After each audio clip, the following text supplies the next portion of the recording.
સુરતમાં મહોરમ નિમિત્તે દર વર્ષની જેમ કલાત્મક તાજિયાના જુલુસ નીકળી રહ્યા છે, જેમાં મુસ્લિમ બિરાદરો મોટી સંખ્યામાં જોડાઈ રહ્યા છે. તો હઝરત ઇમામ હુસૈન કરબલામાં માનવતાના મૂલ્યોના રક્ષણ માટે બલિદાન આપ્યું હતું, તેની યાદમાં મુસ્લિમ સમુદાય દ્વારા તાજિયા જુલુસ કાઢીને શોક મનાવવામાં આવી રહ્યો છે. ત્યારે કોઈ અનિચ્છનીય બનાવ ન બને તે માટે પોલીસ દ્વારા પૂરતો બંદોબસ્ત ગોઠવવામાં આવ્યો છે.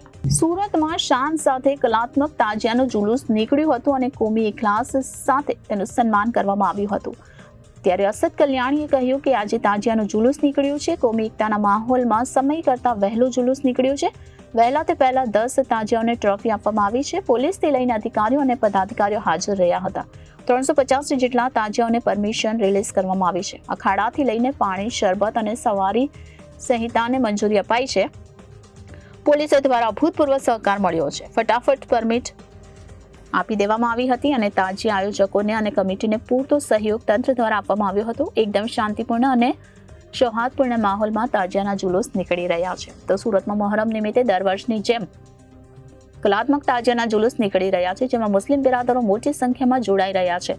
હઝરત ઇમામ હુસૈને કરબલામાં માનવતાના મૂલ્યોના રક્ષણ માટે બલિદાન આપ્યું હતું.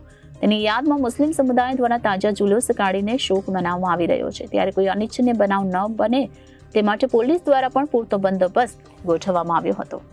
Reporter Hitesh Prajapati, Janadesh news, Surat.